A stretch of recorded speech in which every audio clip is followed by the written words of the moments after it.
Well, hello everyone, and welcome to Fly Nubian Money, where we help you master your mindset and maximize your money. My name is Erica. I am the author of Faith in Transition, and you are watching the Queens over here, Fly Nubian Money. Now, we're going to jump right into this thing today because this is heavy. We recently saw a video where Columbus Short compares being with a Black woman to other cultures. While Columbus made a few solid points, his comments were overshadowed by inaccurate cultural comparisons, degrading stereotypes, and unfair generalizations. Now, I really want us to talk about this, and I have a great panel of queens here today. I have Athena Gardner. She's a CPA and a women's wealth coach. Then we have my girl, Constance Carter. She's a wealth activist, money, money, money. And of course, we have the lovely Dr. Alicia. She's a psychotherapist and professor of social work. Ladies, let's jump into this. First of all, how are you today? Listen, I'm glad to be free. Glad to be free. So we're going to jump right into this, and I just have a few questions here. So we're going to get started with this one, and I want to start with you, Athena. What did you think of the video? I know you had a chance to look at it a couple of days ago. What did you think about Columbus Short and what he had to say about Black women as it relates to dating us versus other women in other cultures? Listen, Erica, I was having a peaceful day, right? I was, liaising around, gallivanting, and I saw the video, and I was like, the turn up is here. It's here. I'm gonna fillet this man today because I'm tired of these dry mouth men disparaging Black women and not understanding that when they do that, they're also disparaging themselves. Right. Every other man from other ethnic group understands this, and whatever gripes they have with their woman, they keep it behind a closed door. But with us, everything got to be on the shade room. So today, I'm about to cook. Constance, what do you have to say about it? Everybody does stuff for likes and clicks, and I think they just need to take people's mics away from them. That's all. I'm so sick of just hearing all of the battle of the sexes, especially amongst our people. It's and then everybody painting everybody with a broad brush. All Black women do this. All Black. I'm sick of that shit. I want to hear something positive. I want to hear something correct, because everything is that I'm hearing is incorrect. It's painting everybody with a broad brush. And it's incorrect and it's not factual. So I want to get down to the actual facts of the matter because it's all bullshit. Dr. Alicia, what do you think? Oh my God, I'm back here laughing because I agree with everything that's been said. Yeah, it's so fun. As a licensed therapist for over 20 years, I have seen so many people point the finger at the other person as to why there's issues going on, and they need to point the finger back at themselves. We need to have some more ownership into our part in whatever issues you have in relationships. If you find a pattern and these things are happening in your relationships, a constant trail of failed relationships, to sit and point the finger, oh, it's Black women or it's modern women or westernized women, that is not being good to yourself. You really need to focus on yourself and figure out how you are contributing to these patterns and take some ownership in the problems in your relationships. You know, I often wonder because it seems as if when people want to start talking about relationships, the first person they pick on is Black women. We are the first example that goes forward. And Constance, I want to start with you. Why is it that you feel like Black women are the brunt of every conversation as it relates to relationships? We're an easy target. I mean, you got to think about it. We're taught to be strong. We're taught to be independent, and it comes back down to systematic racism. Black men were taken out of our home and we were forced to be single parents. But let's really get to the fact of the matter is, even though a high percentage of us are single parents, it doesn't mean that Black men aren't in the home. They don't have to, just because they're not together, just because they're not married, don't mean that they're not present in their children's lives. And that's, I think, a big myth. 74% of children have their fathers in their lives. So I think that there's a lot of misconceptions just around, the idea of people being Black children being fatherless. And then, of course, there's a lot of blames. But I just think we're an easy target, because we're strong women and we were taught to be strong. Yeah, Athena, what do you think about that? Listen, I'm of the thinking of Black women, we need rest. We do not have to uphold any kind of strong narrative. I don't hear any of these other women pushing that strong narrative. I think we should enjoy softness and a soft life and put that whole strong Black woman trope to rest, because clearly, in a lot of ways, that have not helped us. What is disappointing about Columbus Short, with what he has had to say, is that I could have taken that critique coming from a man that had works and deeds that reflected, insight and growth and self-awareness and, oh my gosh. And just because he said it eloquently does not mean that his advice and his perspective is the best advice and perspective to get. When men who are actually building businesses, communities, and families, like Dr. Boyce. I remember when Dr. Boyce, he proposed to you, Dr. Alicia, and people were calling him simp and doing all kind of things. When the men who actually are doing things show up, the other men take him down. And that is not publicized as something great. But when a dry mouth man, who I can't remember the last good, decent movie he has had to show for us, right? Because his career tanked post scandal, because he couldn't keep his drinking issues or whatever his issues under wraps, come and says something. Now it's headline news, and now Black women are once again sprawled across media to be shamed and to be disparaged, and I'm not having it. Okay, well, Dr. Alicia, before we get to you, what I'd like to do is I would like to show everyone the video that was posted on IG. And then from that, Dr. Alicia, I'm going to come straight to you, because as a psychotherapist and professor of social work, I want to get your insight on what you see in this video. Let's take a look at that. Clothes, you still cleaning the house. You're not doing that with, this is my job. That's just what you were trained to do. And I think that kind of training, how you want to ride in a Bugatti, how you want to go on a yacht, but you don't know how to wash your own clothes. You don't know how to vacuum. You don't know how to you don't know how to cook, girl. You don't even know how to cook. So, you know what I'm saying? I'm not saying that's all Black women. I'm just saying, let's get down to it. Ooh, I'm in trouble. We don't have to be in trouble. You still making dinner, you still washing his clothes. Rami, you want, you know what I'm saying? Boom, boom, boom. Hey, who gonna put the money on your books? I'll put the money on. No, you can go to jail. Take your Black dress motherfucker for you. So have some, it's a different energy. It's not like maybe, thank you for your criticism. Thank you for your honest, constructive criticism. And, we can get it better. Or cook it for yourself. Yeah. You want a cup of noodles? You want some ramen? Somebody else come cook this ramen you want. Now, he's talking about oodles and noodles and ramen, of which he probably grew up on or went to college, and, a Black woman he dated in college helped him get some ramen so he'd have something to eat for the week. But I digress. I had to get my little rant out. Dr. Alicia, in your experience as a psychotherapist and social worker, what are you seeing here in this rant from Columbus Short? Yeah, I think that when we hear men finally get to the point where they want to open up and talk, even though it's not the most sophisticated, I think we need to take that moment and really listen to what he's saying, because he is sharing a real experience that happened to him.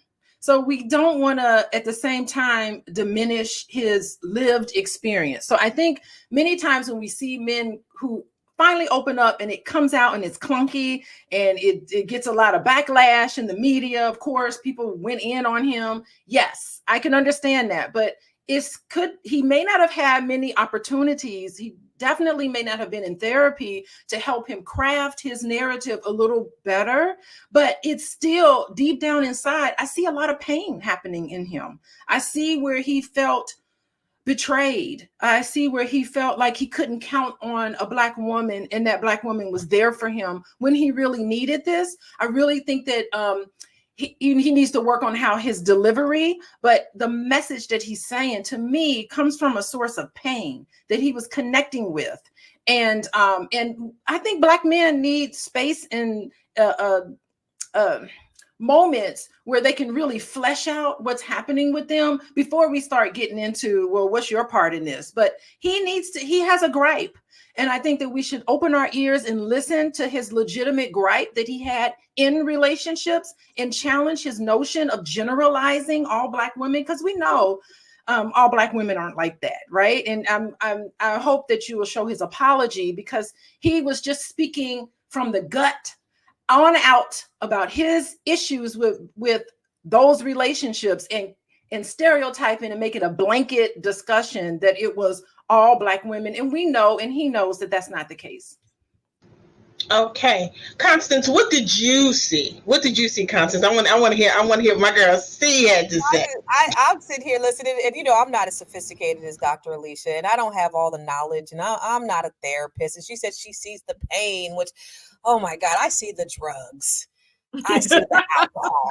That's what I see. I see he got mama issues. I see, and that very well may be the case, but let's call a spade a spade. Let's call him who he is. I don't even know the Black people that he speaks of, to be honest with you. I don't know those ghetto hood rats that he's talking about, that everybody says that there are so many of, all these negative Black people that he's talking about. I have no idea who he's talking about. So I think that him and a lot of other people on social media, they need to expand their horizons. I think that, going back to being an easy target, look at what we see on reality TV.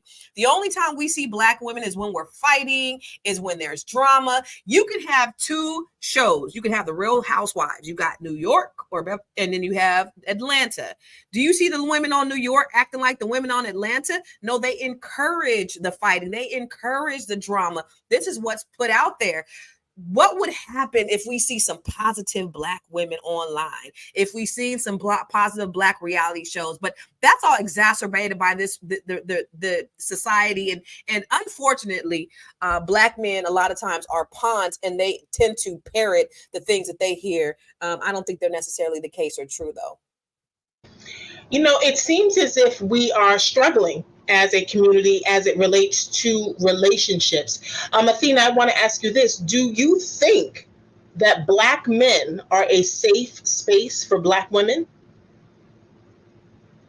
Okay, so we're in the booth of truth today. Okay, we're in the booth of truth today. Would I say all Black men? I would say no, but it's not unique to Black men. I think men as a group, there needs to be some kind of, across all races, so this is not unique to Black men, there needs to be some kind of work done to help with the emotional and mental issues, especially as someone who, has relationships and is dating. The number one complaint, or even marriages, the number one complaint, and I'm sure Dr. Alicia can chime in on this, is that a lot of women feel like they're not being appreciated. There's not enough safety. There's not enough stability within the relationship. There's not enough emotional connection. And I think that while Columbus Short is saying all these things, I think that's his real issue. His real issue is learning how to function great within a relationship, because you cannot have two separate domestic violence cases from ex-wives. Then your third wife, Corinne, have all these type of issues. And then all of it is just these Black women being ratchet and demanding, and they can't respect anybody. What are you giving women to respect? Right? Obviously, there's your past relationship issues, which may have caused you to come to this place. You have done things to contribute to that. And that's what I want people to understand and focus on when we see these men with these mics just talking, is that when you look underneath the hood, they should not be the one talking. Right. You're absolutely right. If you are just tuning in, welcome to Fly Nubian Money. Now, listen, if you want to receive notifications about when we are going live, you want to text Queens, that's plural with an S at the end, QUEENS, to 87948. And don't forget, Fly Nubian Money is now on Spotify. You can tune in Monday through Friday at 1 p.m. by searching Fly Nubian Money on Spotify to catch all of our empowering discussions. Now, Queens, let's get back to Columbus Short. I want to talk to you, Dr. Alicia, really quickly and just follow up with what Athena was talking about. How do you feel? Do you feel that Black men are a safe space for Black women? I think they can be.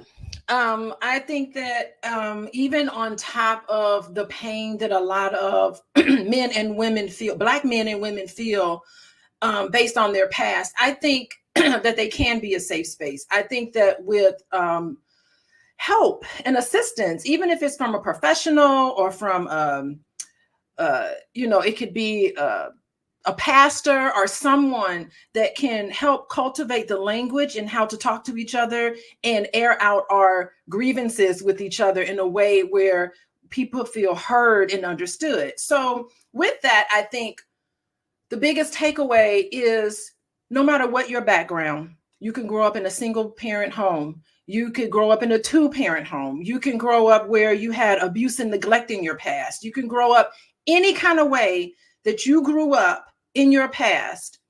You can have corrective experiences now in your relationships. So clearly there's a lot of pain happening between Black men and Black women. I think that with a lot of help and with a lot of space to really talk about what's happening with us, at the end of the conversation, we could then have corrective experiences where we can heal each other by saying, you know what, I'm now becoming conscious of my part in this. I'm going to put this to the side, and I'm now going to love you the way you need to be loved, because I've heard about your pain. I understand how my experiences and our experiences have triggered you because it's reminiscent of something that's happened in the past. We have these conversations. On the other side of that, we can learn each other better, learn each other's triggers, help to heal each other. Having corrective experiences is a way for Black men to have this space where Black women can talk, and vice versa. I want to get to the chat in a minute because I saw some really interesting comments that were going across the screen. But before I do that, I'm just curious. We hear many Black men, not all, we hear many Black men talk about, the energy of Black women, all these disparaging remarks and, degrading us. I'm just curious as to, do you think, Dr. Alicia, that this is a result to how they were raised? Because these are Black men that have Black mothers. Do they have problems with their mothers? Have they addressed these issues? And what are your recommendations for that? I mean, think about the stress you're under. Think about what single mothers go through. They have to be responsible, mentally responsible, not even just financially responsible for the household, but you have to mentally be responsible. Did you go to the dentist like you were supposed to? Did I do all the X amount of things for your schooling? Did you go to the eye doctor? It's back to school shopping, making sure have you seen a list of back to school items that moms have to pay attention to? It's a list of things. And this even happens with married women, because believe it or not, single moms get more support than married mothers. That's a fact. I'm not making that up. We know this. So I think moms in general, and Black moms in particular, just have a lot on our shoulders. And sometimes we don't have the patience that we need to have with our children at the end of a long day of working and taking care of things and cooking and cleaning, all of the activities that's required to run a household. And believe it or not, kudos to Black men. Black men do far better job of helping out in the household than other races. So we need to give a round of applause to the Black men who are out there holding it down. And we need to understand that we can't get caught up into a lie. So when we talk about stereotypes of Black men and women, we're really saying it's a lie. When we talk about all of these images that we see in Columbus Short and promoting these things, it's just a lie. It's a figment of the results of slavery, which I can go into later, the results and the aftermath of these stereotypes, which is a fancy word for a lie. Oh, Constance, I saw you shaking over there. I want your insight on that. How do you feel about that? I want to shout to everything Dr. Alicia said. I mean, a truth or a lie becomes a truth. If you keep saying it, it's going to become a truth, and people are going to adopt it. And so that's what's happening. And you talk about, and I was thinking about when you were talking about, PTSS, post-traumatic slave syndrome. A lot of these things are trauma related from the past. They're ingrained in us. And, I think at the end of the day, Black people need therapy. I think you need to make a shirt. This needs to be a slogan. This needs to be a hashtag. Black people need therapy, period. You know, this comment here by Egged On or Egged On, Black therapy is for mommy issues. Grown folks need therapy. Now, Athena, I want to jump over to you. What do you think about this comment? Because this is a deep comment, and I really think that it is true. Grown folks do need therapy, but do you think therapy is just for mommy issues, or it can be for daddy issues too? Because some daddies do leave issues behind, and some daddies come with issues. Okay, listen. So, what I would like to say about therapy is this. I was actually watching a video on Kerry Washington, so Columbus Short's former co-star.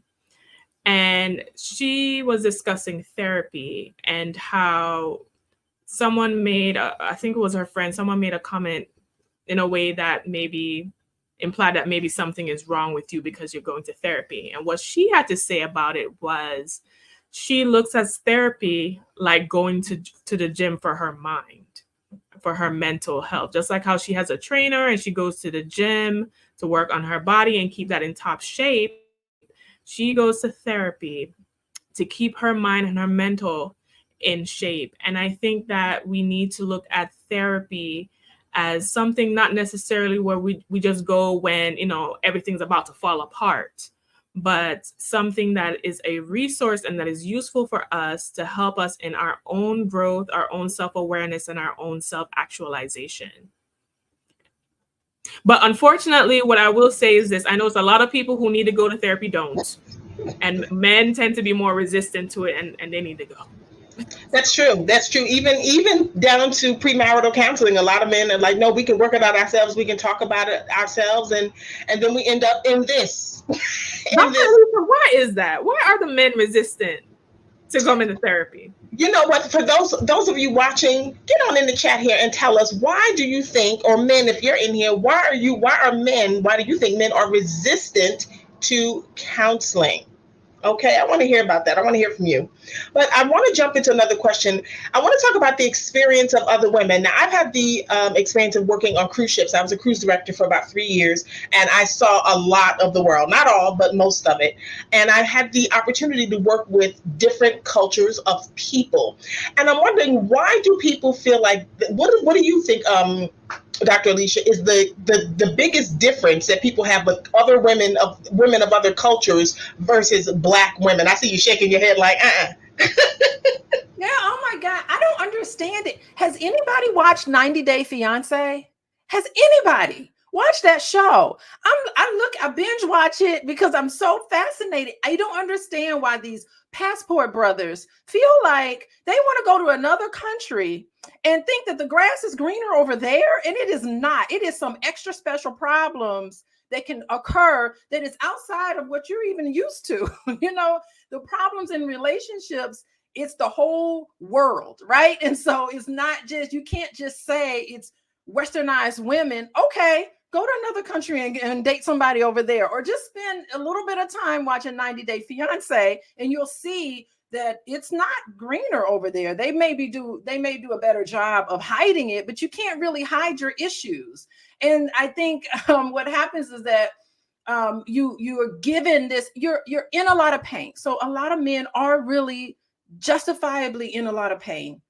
They go online, they get with these groups of individuals who I think on some end is very supportive. So men need that support. If you're home alone and you have these issues with relationships and you're thinking what's happening here, and you go online and you see these groups, these passport brother groups, it's beautiful because it's a place for you to talk about the struggles that you're having in relationships. The problem is that the answer is not leaving this country, going to another country, because the grass is not greener. And there's big time problems that are happening in those relationships that is like outside of your purview because it's not something that you grew up with. It's a cultural difference there. This is another layer that makes those relationships way more difficult. So I think that, and then not to mention some of the issues with safety, with, you know, Black men going over there by themselves, thinking that having this mindset, unrealistic expectations about what they're going to see over there.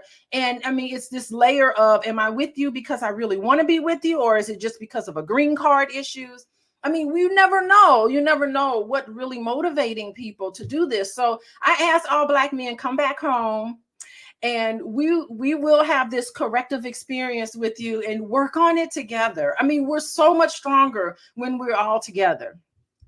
I'm so petty. I'm like, you can stay over there. I'm so petty. So Athena, that's a good question for you. Do you feel like we should let Black men that have dated out of their race or married out of their race, and then when they're ready to come back, do you think we should let them come back to the table? This is a fire question right now. Okay, so I can talk about these experiences in dating. I live in South Florida. Interracial dating in Miami is everyone's doing. The Black women are doing it. The Black men are doing it. Everybody's, a lot of the Black men that I have dated women outside of their race, and I always ask them about that experience. That and my brothers have too. So I have a front row seat to all the behind the scenes. Okay, the curtain. Wizard of Oz, right? So I'm like, why are you, how was the experience? Oh, it was cool, but her family didn't like me. Or, oh, I thought it was great, but she had political beliefs that didn't align with me. Oh, basically they got their Black man wake up call in some form of fashion. And now all of a sudden your wife has to be Black, and I just need a Black woman after your face done fell and hit the concrete, and then you got to stand back up. So that's usually, from my experience dating these men, Black men who date out, that's usually the experience. And I do have compassion, because if you are marketed that the issue is Black women, and you have the opportunity to date out, and because all these men are having these wonderful, this is what they market, all these wonderful experiences with these other women, I don't blame them for doing that. But because that's what's being marketed to them. But even so, I have noticed, and I've talked to men who are in my sphere about it, I would say, you know what, just look out for this. Don't think that your issue is a Black woman problem. Your issue is you have a woman problem. And you're going to put one set of problems down to pick up another set of problems. That was disregarded, and they deal with what they deal with. Personally, I feel like anyone should date whoever they want to date. I'm of the view, if Black men want to date out, they are free to do so. I'm not going to beg you. I'm not going to hold you. Pack up your suitcase or your trash bag and go to Costa Rica if you want to, and have that experience. But when homegirl done get her K1 visa and her green card, and Enrique finna pull up so they can ride off in the sunset, do not expect us to hold your hand, okay? If you want to go through what Jeezy went through, then that's all right. All right, Athena, thank you so much. So if you are just tuning in, welcome to Fly Nubian Money. My name is Erica, and I'm your host today. And these lovely queens are holding me down with this topic on Columbus Short. Now, if you want to receive notifications about when we go live, make sure you text Queens with an S, QUEENS, at 87948 to receive notifications. And don't forget, Fly Nubian Money is now on Spotify. You can tune in Monday through Friday at 1 p.m. Search Fly Nubian Money on Spotify to catch all of our empowering discussions. Now, if you also want to get more information on how to get your money right, make sure you go on over to flynubianmoney.com and try our free financial resources, courses, and more. And also, sometimes we look for guest panelists to come in. So if you think you want to sit on the panel with one of the queens, you can email us at info@realvirtual.net. That's real, REEL, virtual.net. Whew. Okay, now I want to jump over to you, Constance. I want to talk a little bit about, where are we going here? Cultural stereotypes. Now, they say that most women of other cultures are more docile and they're trained. But I have to be honest with you, I feel like my mama trained me. I feel like, I washed clothes. I did laundry for the whole house. I washed dishes. I did. I cooked. Do you feel that Black women are already trained in how to take care of a home versus our counterparts? Why is it that our counterparts are pitted against us as if they are trained when our brothers grew up with us and know that we are trained because of mama? It's a lie fed to the masses. It's part of social engineering. It's a part of the breakdown of the Black family. And that, I think, is an intentional thing by the powers that be. And we've ate everything that they fed us. It saddens me, though, because we have, when you keep saying something long enough, again, you keep telling a lie long enough, it becomes the truth. And I think that's sort of what's happened. Now, we know that, Black man has been taken out of the house. And I was raised in San Jose, California. In San Jose, I think when I was growing up, we had maybe 6% Black people. I mean, we didn't have that many. I think now they're down to like 3, because it's like one of the most expensive places to live in the world. But Black men just did not like Black women. Black boys did not like Black girls. We were at the bottom of the barrel. We were not the pick of the litter. When I went to my ex-husband's 10-year high school reunion, we were the only fully Black couple. Everybody else had non-Black people. They just didn't like us. And that was just the reality. So I'm grateful to come to, a place like DC where Black men love Black women. But this is, I think, also they're in a bubble here. This is not like everywhere else. You do have places and spaces where you have, because of one reason or another. And I do believe it goes back to social engineering. I do believe it goes back to what's been put out in society about Black women. It is an intentional thing to break us down, and we are eating every single bit of it. And we just got to wake up. We got to stop fighting against each other. And these podcasts are just exacerbating this effort to break down the Black family, period. Okay, I understand that Columbus did issue an apology. Bless his heart, birthed the baby. And I want to see that apology video and see what we can gather from that and how this apology came about.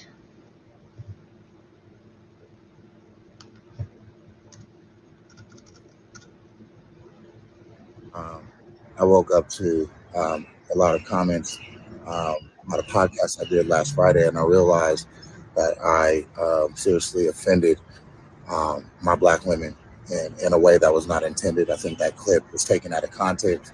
I know that was clickbait, because the full answer to the question, which was, why are Black men dating outside of their race, marrying outside of their race? And my answer was lengthy, but that clip was sizzling, I guess, and should have been smarter in not falling into those traps. But the real answer was I was talking about the new generation and social media and the entitlement, and how, being raised by a single Black woman, as millions of us others were, and have been, the absentee father, the absence of a father in a home, forced Black moms to address something this morning. You see how contrite this motherfucker is now? He wasn't that contrite when he was saying all that bullshit. Go ahead. I'm sorry. You didn't even let me catch a breath. He was reading his PR statement. Yes, he was. And it appeared that he was attempting a golf game on top of it. It's very unfortunate, because I think he meant what he said. He meant what he said. I just don't think he said it with his chest out, didn't he? He said it with his chest out. He was confident. And I believe, don't hold me to it, but I believe the young lady that was interviewing him was a non-Black woman. I don't think she was Black. I do believe she is Persian. I do believe so. I will have to go back and take a look, but I think she said she was Persian in a piece of the clip. And I'm just curious as to what you ladies think. And I think I want to start with you. What do you think it is that Black men are so comfortable and confident to beat down Black women with another woman from another race? Why do you feel like they feel so confident and ensuring themselves in doing that? I think that, unfortunately, we're very defensive between Black men and Black women. There's this defensive energy of distrust. So I noticed that when it's not a Black woman, the men feel comfortable to open up their true feelings and to express these things, which is what I think Columbus ended up doing. What it does, though, is, one, it does not help, because every man from every other race, and trust me, I have worked with most actually white men, and behind the scenes, they are frustrated with their wives, girlfriends, all kind of thing. but they know publicly to keep that shit behind closed doors. Same thing with Hispanic men, same thing with all of that. But for some reason, we just want to throw all of our in-house issues publicly and in front of strangers. And what that also does is make these women of other races feel elevated, feel like they're better than Black women, that they can come take our man talk. And you watch 90 Day Fiance, they do all kind of things. So when the messaging is that we are difficult and we have attitude, when other races, you can have the spicy Latina, you can have the tiger mom Asian woman, you can have the sassy Italian woman. All these women can express the full range of expression. But Black women have to nyam BS and do all kind of nonsense. And that is my issue. Because if you are really trying to elevate as a man in society, you can never elevate past the image of your woman who you're supposed to protect. So that is the problem when these dry mouth men who need to work on their mental, emotional issues come up on here and say things like that. Yeah, Black women have always, Black women are full figured. We have, the full hips, the thighs, and, we were called, you're big, you're fat, you're this, you're dark, you're this. And then women of other races, they go and get these surgeries to enhance themselves to look like us. That's acceptable, but we've been walking around here looking like this forever. So it's problematic. And Dr. Alicia, I want to come over there and talk to you about that. What do you think that is? Men will go and date a woman that has cosmetically designed herself to look like us, but they aren't us? Yeah, I mean, even what Constance talked about at the reunion, it's like dating someone outside of your race in certain spaces. It's almost like a status symbol. It's saying that I am okay. I'm an okay person because I got this person on my side. It's almost like a trophy that you've been able to provide for and care for someone, a white woman. Like a Black man dating a white woman is a status symbol for him. And also even Athena, yeah, that's really interesting because when I graduated from college, one of my best friends was an Italian lady. She was in her 20s and I went to her house for dinner. And I promise you, I thought I was in my own home. Like those Black women, those Italian women were running the household and it was loud. Everybody was, and they made sure those men were fed. It was just like hanging out with my own family members, a bunch of women who make sure everybody's fed. And it was my household, when family got together, we were noisy. But being in this Italian household, they were very noisy. They put those men in check, their husbands in check, and their husband would just like, hey, the household stuff, I leave it up to them. I bring in the money and you guys can manage the money. And I step away from the kitchen. They're not even allowed in the kitchen. But when Black women do those same things, we're somehow demonized for it. So I really think that let this conversation be awareness. Let's consciously think about the information that we're receiving and let's think about the contradictions there. And ethnic women, real Italian women have curves. Even Greek women have a lot of curves, right? So just like us. So, I mean, it's okay for them and they're not put down by their men. What is it? The hatred. And I really do think it comes from slavery. And we need to consciously really think about how we're treating each other. It's an automatic response. And think about the programming that you're getting. Media is so powerful and it plays in it. Yes, thank you. Light-skinned kid. Yes, I do think it's a colorism thing. There is a huge issue with colorism. I mean, no other race of people look down on someone because of color. Like the lighter you are, the better looking you are, the more smart you are. We have got to shatter all of these stereotypes. That is real. It's real, right? So we need to raise our conscious level and to start thinking about how we're thinking and where these images are coming from and where our ideas come from. Did it really come from you or was it programmed? Yeah. And it's funny when with that comment where they just want fair-skinned kids, a lot of children that stem from interracial relationships, a lot of those children they have issues. They don't know if they're white, they don't know if they're Black, they don't know how to fit in, they don't know where to fit in.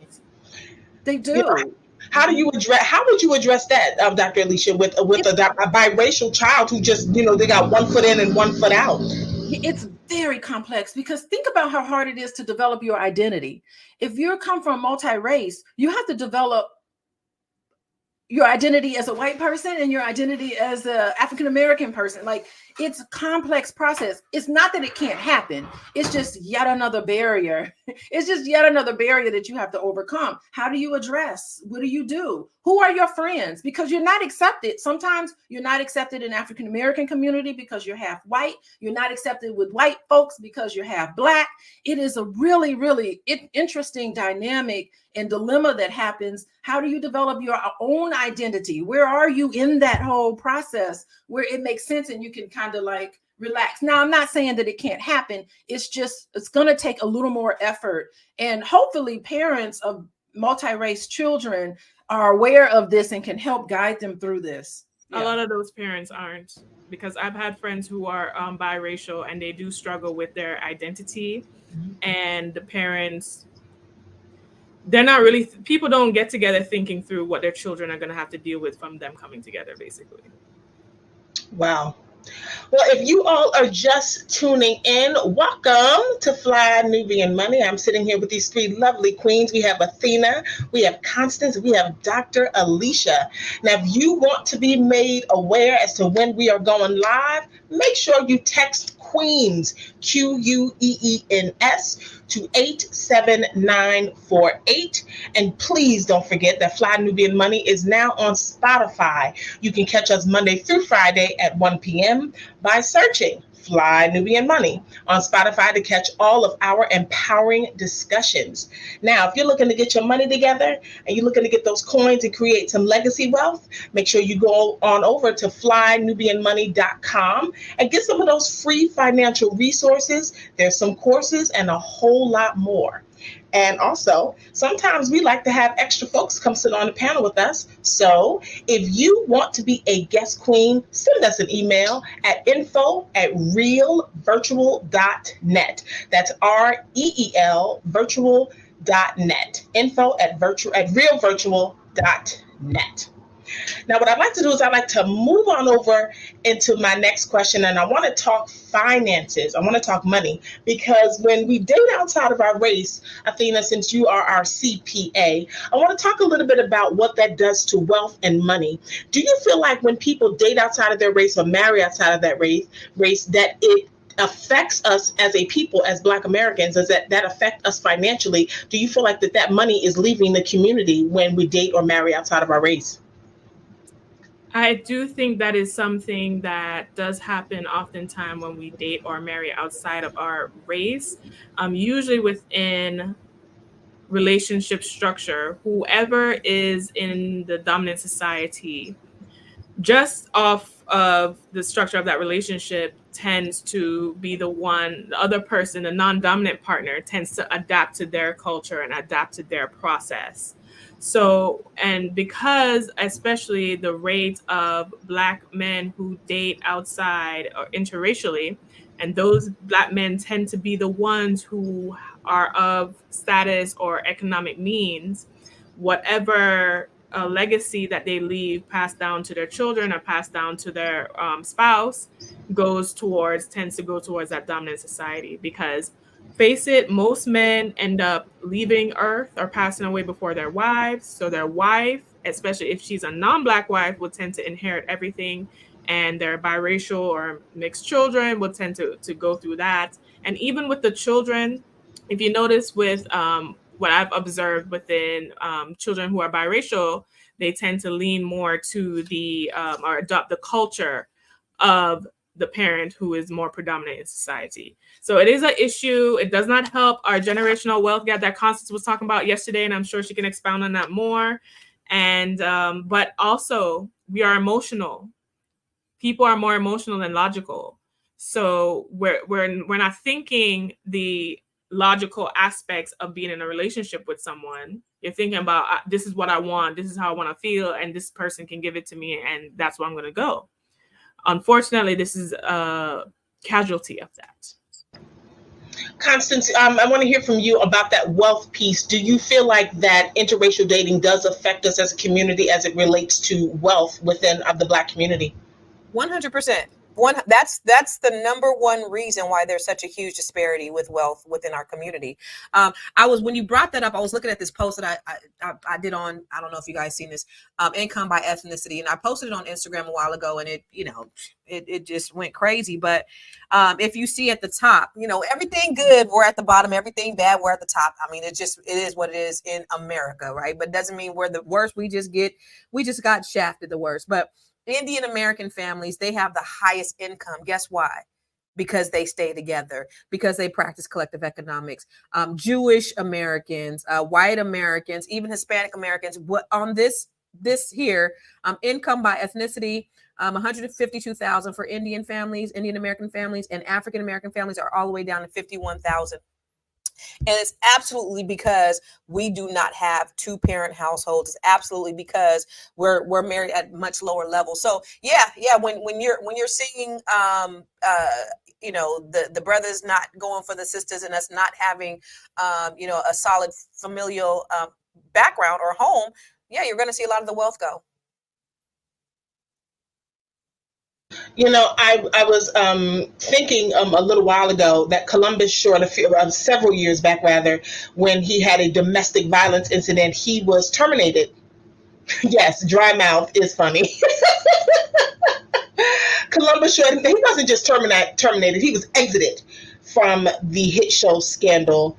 And he has had a series of legal issues. He has been documented as having a substance abuse problem.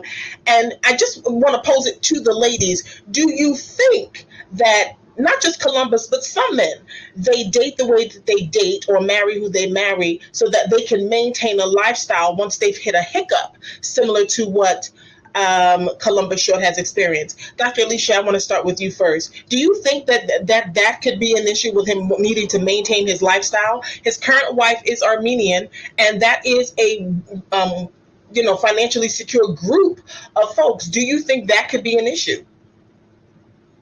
So he was very strategic in marrying a woman who's Armenian, because that to him is going to be his way to get a leg up. Is that what you're thinking? Okay, that is quite possible. And, you would hope and think that there's genuine and real love between the two of them, because if there isn't, that marriage won't work, because you're going to have ups and downs. And if you marry on the basis of something other than love is essential, right? It's not the only thing that matters, but it's essential piece there. And if you don't have that genuine love to fall back on, they're not going to make it as a couple. I mean, this is for everybody. You really have to have deep-seated love for somebody, because when times get tough, as they will in relationships, that love will help keep that commitment there. So I'm really interested. We have got to have another talk about this later on, just as an illustration. Listen, we're not here talking about Columbus Short. We're here using this as an illustration of real life issues that people are going through. Who do you marry? Who do you decide to marry? Is it going to be a come up, or is it not? Is it really based on real love? What are your motives for making decisions in your life and things you want to do, and your career gains? I mean, he is off the trail. I mean, to get kicked off of a show and have your name ruined in an area in Hollywood, like for a Black man, you can't get back on. Look at Jonathan Majors. He cannot get back, and so, you have a trail of scandals. Like literally, he was really carrying out the title of the show, Scandal. He has a list of scandals, real life scandals behind him. It's difficult. Like, how are you going to survive? So maybe perhaps for him, marrying an Armenian woman is a survival mechanism. Sometimes marrying outside your race because you're frustrated with what's going on, in relationships, you just do what you can to survive. You want love. You want to be accepted. You want someone to really see you for who and what you are, the intimacy. Like, people are so lonely, and a lot of men are deprived from intimacy. They don't talk about it, but they're deprived. So they got to get it somewhere. So I don't know. I just wanted to tease all of this stuff out, because it's not straightforward. It's very complex. Time will tell what happens with him. We're going to use him as an illustration again. Constance, what? I see you want to jump in there. Like, nothing. Fuck Columbus Short. And nothing pisses me off more than to see a sellout black man be with another race and then talk bad about black women. Look at that football player who did that, and then he got slapped upside the face by his woman and was like, she abused me. Look at the one who even got killed by his white woman. And you guys want to talk down on black women and then go. That nothing pisses me off more. But it all goes back, and whether the Willie Lynch letters were real or not, it was ingrained in us. They say the Willie Lynch letters weren't real, but it was ingrained. Pit the men against the women, the young against the old, the house against the field. Like, we have been pitted against each other from the inception of this country. And that's the reason why. Because when I'm sitting here listening to you guys, I always try to be solution oriented. I really do. And I'm trying to think, okay, what can save us black people? I don't know. Therapy. We need therapy because, money ain't gonna save us. I don't know. We just need therapy because we have been, we have suffered from post-traumatic slave syndrome. And it's just we've been beat down with this for years and decades and centuries. And it is what it is. We've been hit the most, more than anybody else. I want to jump to a comment here from NCOG. This is a deep comment. I want your feedback, ladies. It says, Columbus Short is a dancer, and a lot of dancers are bisexual at minimum. He has to be with a non-black woman because of his sexuality.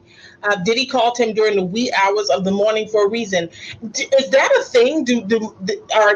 Have you ever heard of this? This is my first time hearing of it, that most bisexual men have to be with a non-black woman because of their sexuality. Dr. Alicia, I see eyes dancing.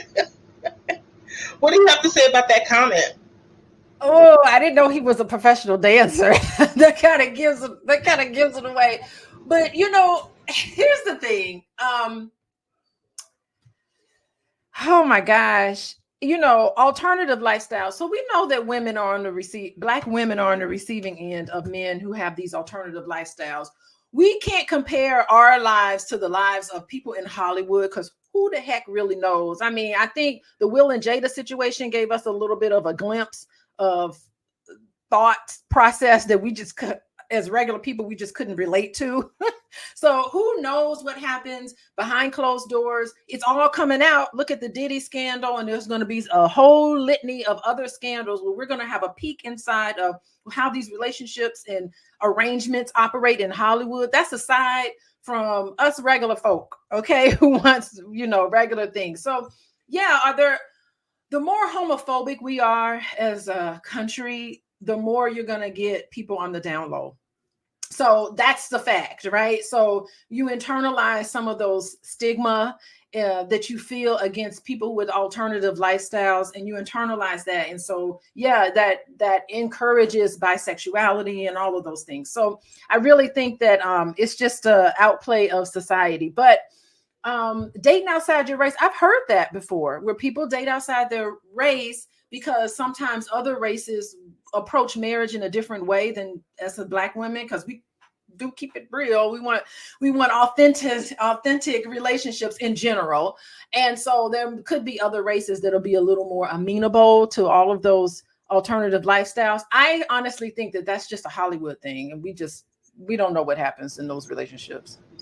I think something real quick. I'm sorry. Yeah. I inadvertently picked up this passport, and I'm sorry. I just was like, I got to my point, but I think this was a Freudian slip. I think God was telling me I need to get the fuck up out the United States.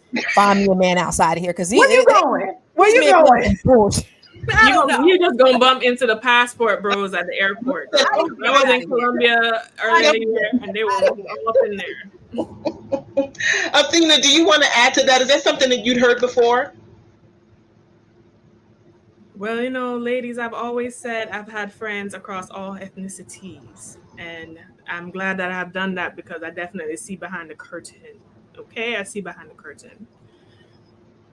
Will I say non-Black women embrace more alternative lifestyles? I would say yes. Will I say I have seen non-Black women approach dating in a more even sexually promiscuous manner than black comparison to black women, I would actually say yes.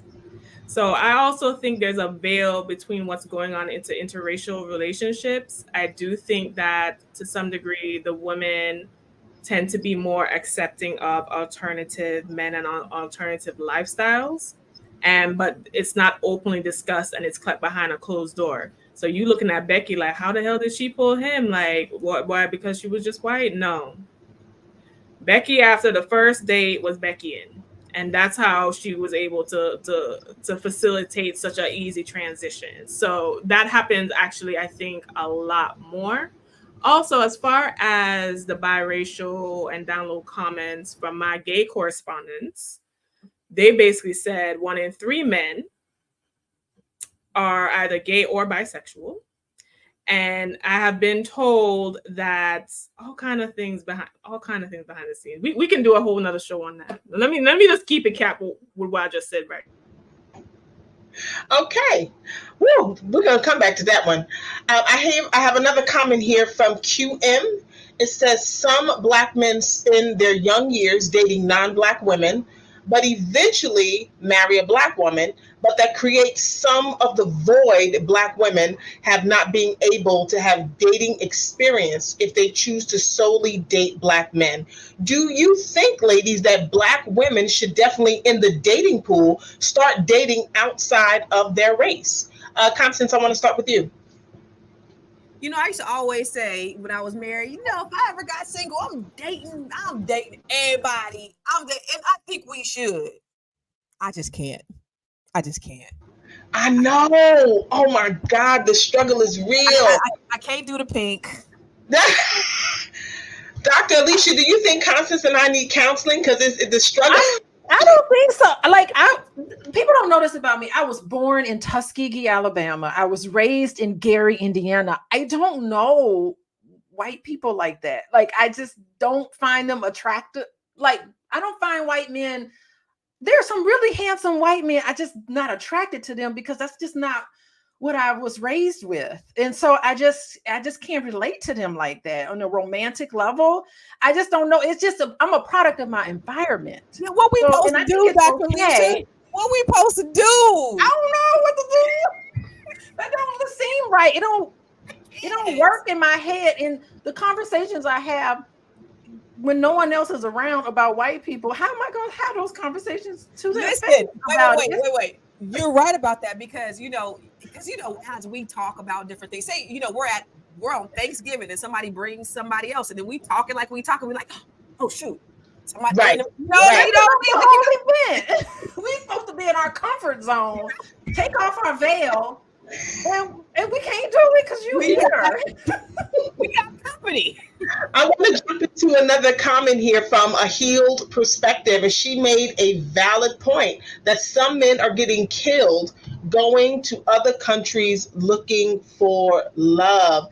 This is the passport brothers going to other countries to go, turn up, get lit, live your life. It's dangerous because as you speak with, and sometimes I think some black men not all, but some black men don't realize that when you make disparaging remarks about black women, men of other cultures look at you and think negative of you for speaking about the women of your own race. So, Constance, give me your feedback on that. What was the question? I'm sorry.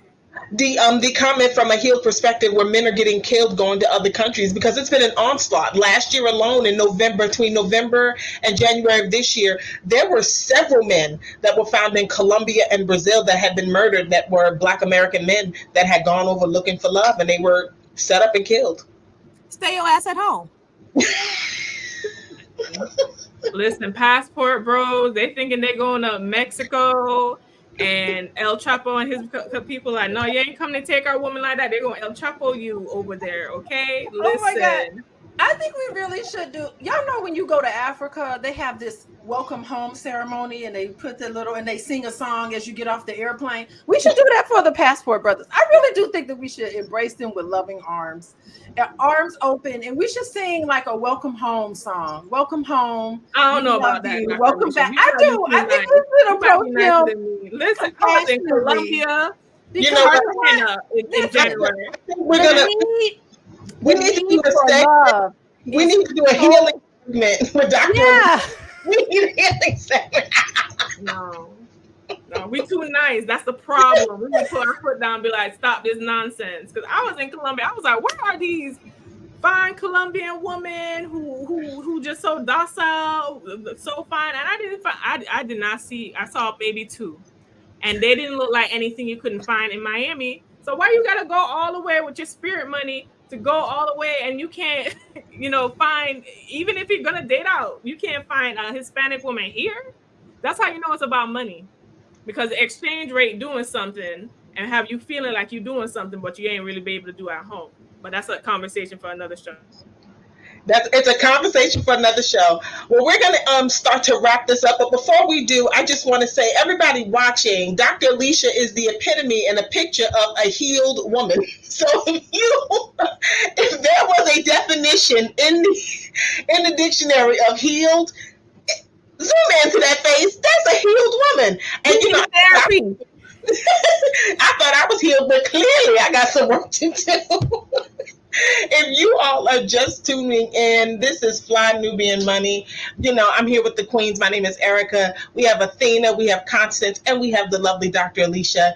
If you want to know ahead of time when we're airing, please make sure you text Queens at 87948. That's Queens with an S at the end, QUEENS. Text that to 87948. And please don't forget, we are on Spotify. Make sure you tune in Monday through Friday at 1 p.m. and you can search us in that search bar, Fly Nubian Money, to catch all of our empowering discussions.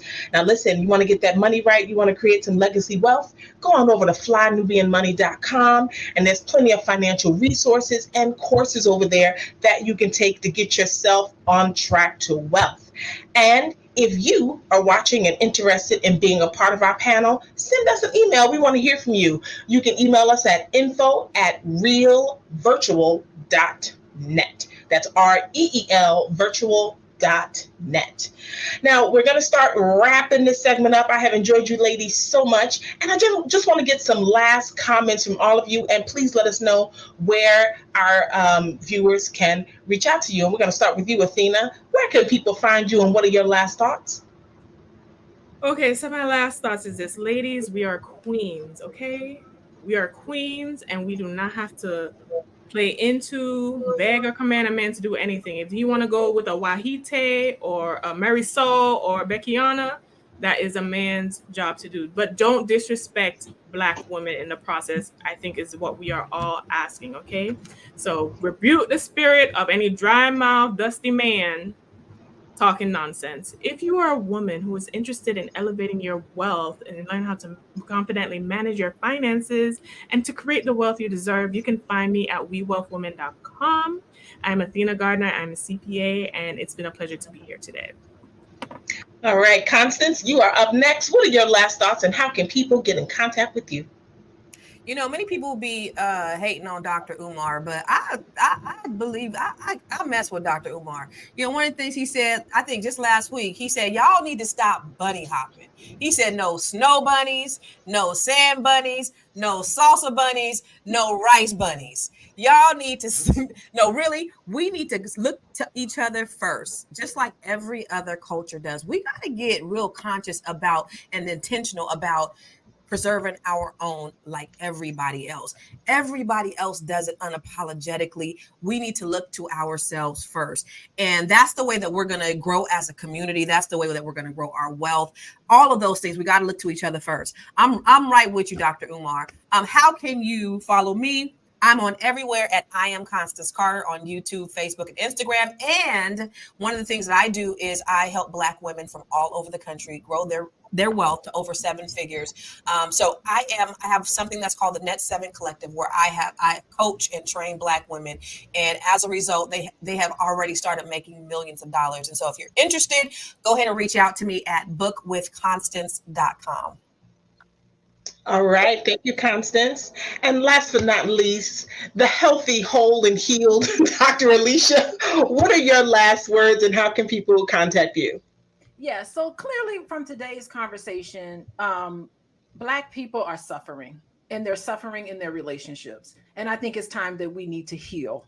Now's the time that we can heal. Today, you can heal. If you are interested in healing, you can contact me at coachingwithdralicia.com. I can work with individuals. I work with you as a couple, heal together in your relationships. You can find me on Instagram at Coaching with Dr. Alicia. All right. Well, thank you, Dr. Alicia. And my name is Erica Lewis. I am the author of Faith in Transition, and you can find me over at faithintransition.com. My closing remarks, I'm with Dr. Alicia, and I'm with all the ladies. We do need to heal. We've got to find the common place where, as Black men and Black women, where we can sit and we can at least have a conversation and develop a level of understanding so that we can build our community. Because guess what? As we build our community, we'll be able to protect our community because we're being infiltrated from left and right. I want to thank all of you for watching. You have been a joy. Ladies, thank you so much. This is my first time hosting, and I'm so excited. Thank you so much for having me. It has been a pleasure, and we're a little bit over, so I'm just going to say peace, one love, and it's been great. Have a great night, everybody. Thank you so much.